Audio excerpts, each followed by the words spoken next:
hubungan sudut-sudut pada dua garis sejajar yang dipotong oleh garis lain. Sebelumnya, mari kita simak kompetensi dasar dan tujuan pembelajaran yang akan kita capai pada materi kali ini.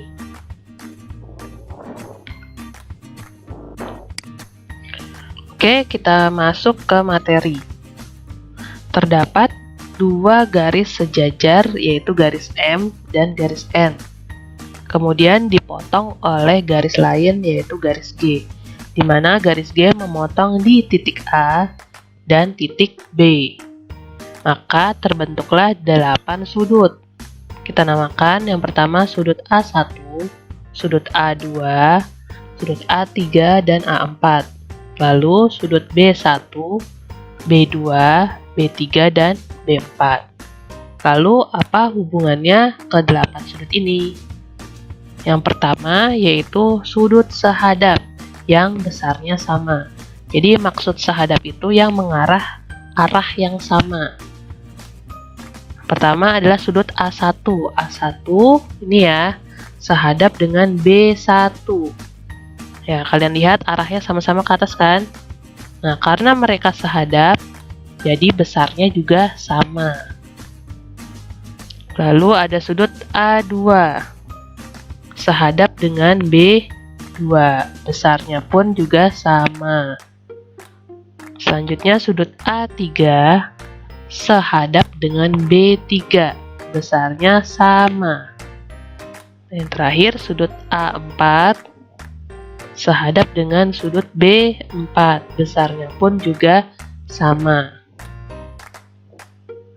Hubungan sudut yang selanjutnya yaitu sudut dalam berseberangan yang besarnya pun juga sama.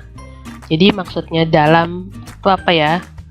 Pertama kita tentukan dulu ya, untuk sudut dalam itu yang ada di sebelah dalam ini ya, sebelah dalam. Sedangkan ini adalah luar. Oke. Jadi sudut dalam berseberangan itu yang ada di dalam nih dan dia menyeberang. Nih, jadi sudut A2 nih ya, A2 dalam berseberangan dengan sudut B4. Nah, mereka besarnya sama. Kemudian sudut A3 yang ini ya, berseberangan dengan sudut B1, besarnya pun juga sama. Nah, ada dalam, ada luar. Seperti yang tadi dibilang. Yang ini luar ya.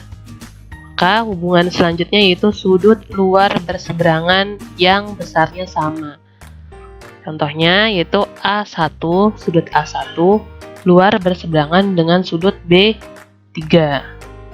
Lalu sudut A4 luar berseberangan dengan sudut B2. Mereka besarnya sama. Hubungan sudut yang selanjutnya adalah sudut dalam sepihak yang jumlahnya adalah 180. Nah, seperti tadi ya, ini dalam ya. Sekarang dalam sepihak, berarti yang mana? Nah, perhatikan. Sudut A2, A2 ini dalam sepihak dengan B1. Kalau tadi kan menyeberang nih ya. Kalau ini tidak menyeberang, ya sepihak. Di A2 dalam sepihak dengan B1. Nah, kalau dalam sepihak, jika ditambah A2 tambah B1, hasilnya adalah 180. Kemudian ada sudut A3 dalam sepihak dengan sudut B4. Nah, jika ditambah, hasilnya 180 derajat. Selanjutnya, sudut luar sepihak yang jumlahnya 180 derajat. Nah, luar sepihak yang ini ya, sudut A1 luar sepihak dengan sudut B2. Jika dijumlah hasilnya 180 derajat. Kemudian sudut A4 luar sepihak dengan sudut B3. Jumlahnya 180 derajat. Oke, untuk menambah pemahaman kalian, mari kita bahas contoh soal berikut ini. Nah, di sini terdapat dua garis sejajar KL yang dipotong oleh garis P, sehingga menghasilkan 8 sudut yang saling berhubungan. Sebutkan hubungan sudut-sudut di samping. Pertama kita sebutkan dulu sudut yang sehadap. Sudut yang sehadap berarti sudut A1 nih dengan sudut B3.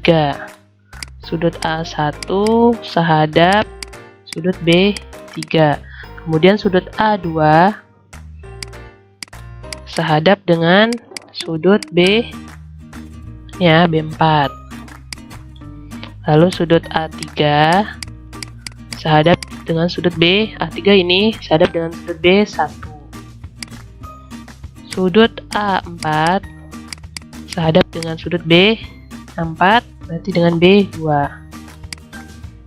Selanjutnya dalam berseberangan. Berarti yang di dalam sini ya sudutnya ya. Sudut A1 dalam berseberangan dengan B1.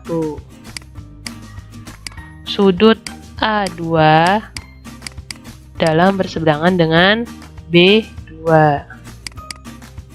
Kemudian luar berseberangan. Luar berseberangan nih, di luar sudut yang luar. Sudut A3. Ini A3 luar berseberangan dengan B3. Kemudian sudut A4 luar berseberangan dengan sudut B4 ya. Selanjutnya dalam sepihak. Nah, dalam sepihak yang ini ya, ini dalam. Kalau dalam sepihak itu tidak sama sudutnya, tapi kalau dijumlah 180. Pertama adalah sudut A1 dalam sepihak dengan sudut ini ya, B2. Kalau dijumlah 180 derajat. Kemudian sudut A2 dalam sepihak dengan B1. A2 ditambah B1 sama dengan 180 derajat. Kemudian luar sepihak. Sudut A3 luar sepihak dengan B4. Sudut A3 luar sepihak dengan B4. Ini sama kalau ditambah 180 derajat. Kemudian sudut A4 luar sepihak dengan B3. B3 kalau tambah 180 derajat. Oke, contoh soal selanjutnya. Ini gambarnya masih sama. Kemudian pertanyaannya, jika sudut A4, ini A4 62 derajat, tentukan besar sudut-sudut yang lainnya. Pertama, kita tentukan dulu yang sehadap dengan A4, yaitu sudut B2. Sehadap itu besarnya sama ya, jadi di sini juga 62 derajat. Kemudian sudut yang dalam berseberangan nih, B2 dalam berseberangan dengan A2, jadi ini juga 62 derajat. Kemudian luar berseberangan, A4 luar berseberangan dengan B4, jadi ini juga besarnya 62 derajat. Lalu yang nih dalam sepihak ya. Untuk dalam sepihak kita harus hitung. Sudut A2 dalam sepihak tambah ya dengan sudut B1 sama dengan 180 derajat. A2 adalah 62 ditambah sudut B1 sama dengan 180 derajat. Maka sudut B1 sama dengan 180 dikurang 62. Hasilnya adalah 118 derajat. Maka di sini sudut B1 118 derajat. Kemudian sudut B1 ini dalam berseberangan dengan A1. Maka ini juga sama 118 derajat. Lalu sudut A3 ini ya, A3 sehadap dengan B1. Maka ini juga sama 118 derajat. Nah, ini sudut B3 sehadap dengan A1 dan juga 118 derajat. Jadi kesimpulannya sudut A2 sama dengan 62 derajat, sudut A1 sama dengan 118 derajat, sudut A3 sama dengan 118 derajat. Lalu sudut B1 sama dengan 118 derajat, sudut B2 sama dengan 62 derajat, sudut B3 sama dengan 118 derajat, dan sudut B4 sama dengan 62 derajat. Oke, sekian materi kali ini. Jangan lupa kalian tetap belajar dan mengerjakan latihan-latihan yang ada di buku maupun bisa mencari di internet. Terima kasih atas perhatiannya dan tetap semangat belajar matematika.